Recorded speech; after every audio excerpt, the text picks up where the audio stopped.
Hello from the Dukascopy TV studio in Geneva. We're talking about performance chasing and how it affects investors' long-term returns with Tal Shir from Lake Geneva Investment Partners. Welcome to the studio. Hello, Daniel. Thank you for having me in your show. So what is performance chasing and how does it affect investors' behaviors?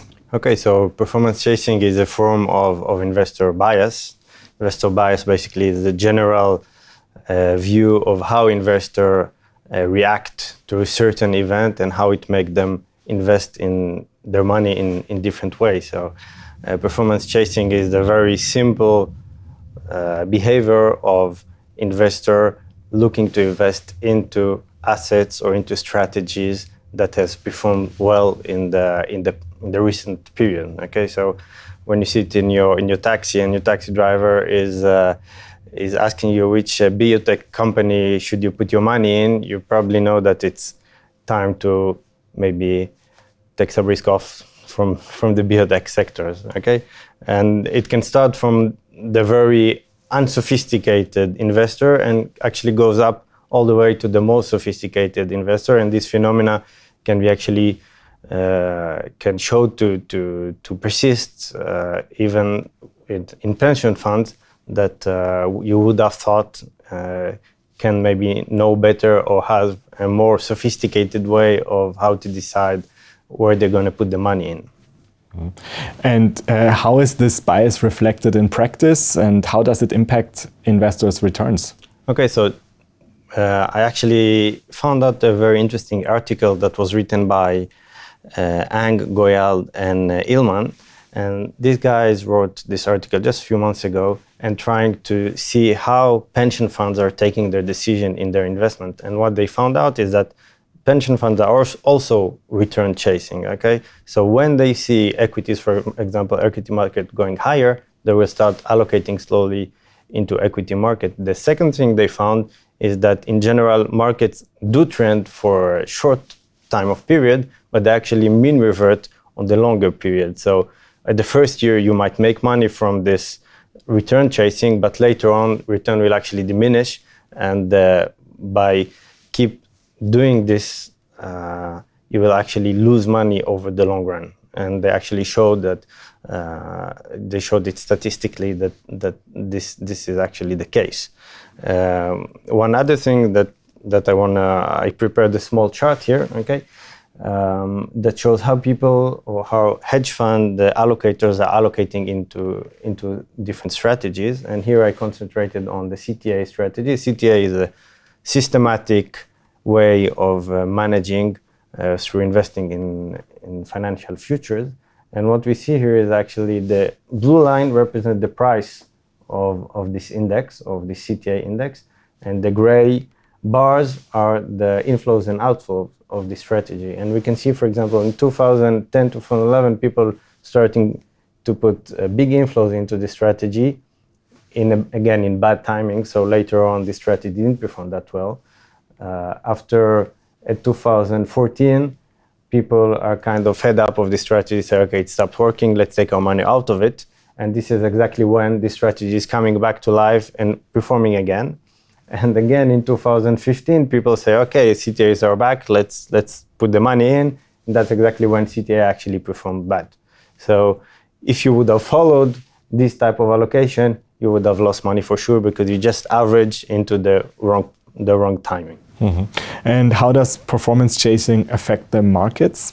So basically, performance chasing is what creating bubbles, right? So we can see today in China, we see these farmers that put all their life saving in and lost all their life saving and probably owe money now to their brokers because they bet on this rally that just popped up a few weeks ago in China.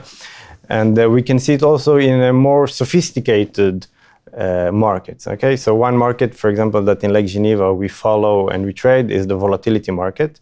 And if you can show the second slide I brought here, we can see here an index basically that follows a carry strategy generated by VIX futures. So by selling VIX futures, you can actually make a decent carry.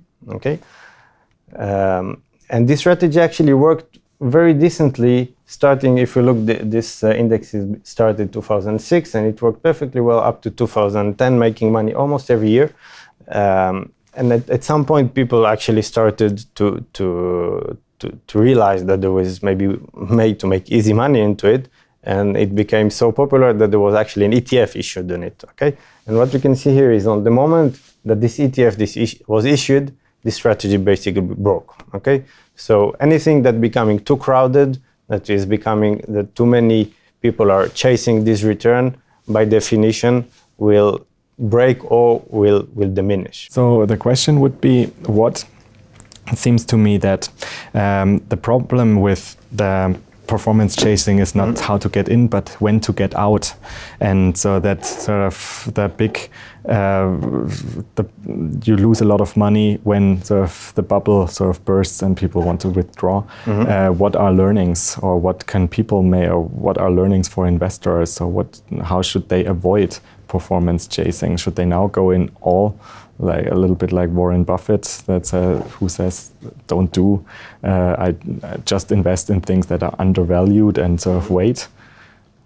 Okay, so this return chasing can actually be represented in many different ways, and people will not admit that they do that, right? Because when you go to talk to a pension fund manager, he's not going to tell you, I'm putting my money there because it's trending now, right? So people will also try maybe to give this reason or find a more kind of sophisticated reason. For example, these recent years, there is this trend of low cost. Okay, everyone want to have low cost. They want the most sophisticated strategy packed into an ETF, pay 50 basis points a year, and they're happy about it. And pension funds saying we don't want to invest in hedge funds anymore because it's too costly. Okay, this is also a kind of a trend that might actually prove to be wrong later on. Okay, so I think the point to understand from that, there are many points, but the one I want to transmit is that when you invest in a certain strategy or in a certain sector, you need to understand what drives the return. And when you understand what drives the return, you will also understand what drives losses. And you will know to accept these losses and to know that at some period, your strategy will not work. But if you believe in it, you should try to have a constant allocation to your best ideas and try to keep it as constant as possible, and not try to just chase after what is working the best now. Thank you very much, Tal Shir from Lake Geneva Investment Partners, for being here today. Thank you very much. And thanks for watching. Do make sure to keep clicking back on the Dukascopy TV website for latest updates and exclusive interviews. Have a great day and see you next time.